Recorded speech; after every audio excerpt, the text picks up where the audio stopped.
Hey everyone, it's Erin Smith of the Starters Club, and welcome to a bit of a different edition of Think Like an Entrepreneur Thursday, where we discuss the mindset shift of going from an employee to an entrepreneur. Now, I'm trying to take advantage of some light here, so excuse me, I didn't want to do this up in my studio, because I really wanted to knock this one out in the sense of I've had something on my mind, I really wanted to talk about it, and it comes along the lines of, and I don't mean to be negative Nancy, okay, but just bear with me on this, because if you're building a business, you've probably encountered some hard times. And what I want to talk about in this episode is what happens when those hard times come. All right. I have been binge listening. It's like my new favorite podcast. I can't stop listening. I actually am researching my next book. I came across this podcast. It's called How I Built That, or How They Built That. I should know it since I'm listening to it all the time, from NPR. But it talks about these iconic brands. We're talking Zappos, Virgin, Kate Spade, just to name a few. And it tells their story of the chances they took, the hurdles they had to overcome. I mean, and we're not talking like a tiny hurdle on the track field. We're talking mountains on some of these people, for some of these people. And unfortunately, I mean, if you are getting in business to do the get rich quick thing, it's not going to work for you. You really have to be aligned with a mission and something bigger. And you have got to put your head down and understand that this is going to take some massive effort.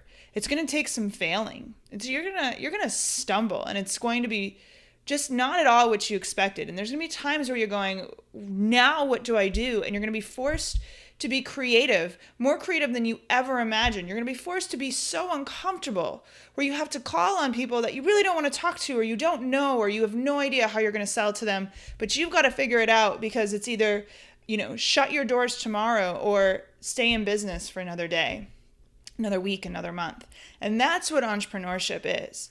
So you have to be willing and understand this. So many times people hit that first bump and they're like, this is not what was expected. I can't run a business. And if that's the case, you didn't want it badly enough.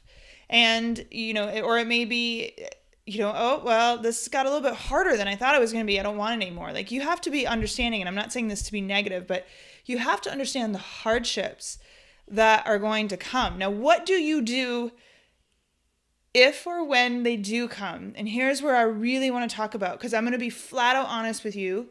The reason why I kind of go off the grid a lot of times for the month of March is because I'm heads down in the Entrepreneur Summit. Last year it was March 24th. This past year it was March 30th. So it's right around that time. And I'm going to be honest with you, like, that is my stress time.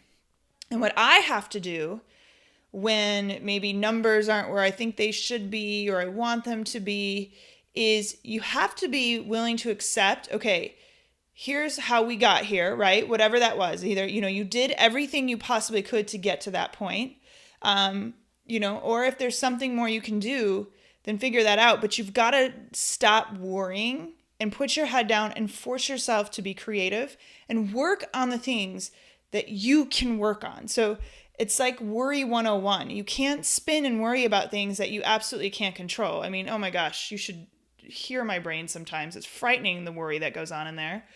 But it's so unproductive. It's just so useless, because you're worrying about things that haven't even happened, or probably will never even happen. But you've got to focus. You can't sit there and spin in the crap or the mud or the stuff that's just not happening. You've got to focus on the things that you can change. Maybe it's going to require a little bit more creativity from you. Maybe it's going to require having a very uncomfortable situation and asking someone for money because you can make this, but by God, you just need 20 more grand to make it happen. Maybe it's, asking another person for help some way, somehow, whatever it is. Maybe it's picking up that phone and making that phone call you've been putting off forever, but you have to in order to make the sale to survive. So whatever it is, stop spinning in the bad, stop kicking yourself for the failure, and focus on what you can do to change and to make the business work. Simon Sinek talks about why, and you got to have a driving force behind what you're doing. Like I said, if it's just to get rich, If it's to live this amazing lifestyle, whatever that is, stop. Make a difference in someone's life. Make someone's life better. That's what your product or service should do always. And if you don't know what that is, figure that out before you get out there. But that's what's going to drive you through those hard times. 100%. It's what's going to drive you through those hard times. It's what's going to drive you through that muck, because the muck is coming. But then when you get through it and you stand on the other side, there's nothing more golden than doing that. So I hope this helps. Like I said, I don't mean to be negative. I just don't want you to think you're doing things all wrong when the bumps come, or the hills or the mountains, whatever those are, because we all experience them. Nobody talks about them. Nobody shows you what they're doing until they're like 10 years later and they're like, oh yeah, I was, dead broke trying to make that work, or the bank was about to shut down my company and that was Virgin.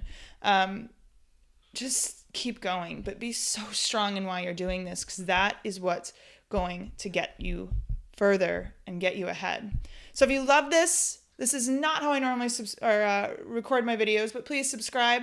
We're here just about every Thursday where we talk about the mindset shift of going from an employee to an entrepreneur. And thank you so much for watching. Share this with an entrepreneur friend who might be able to use this right now, because I can tell you, if they haven't gone through it, they may be going through it, and we always need the little extra shove of encouragement. So thanks so much for watching. We'll see you next Thursday, and it's Erin Smith of the Starters Club, where I believe everyone's got it in them to start a business. You just have to get started.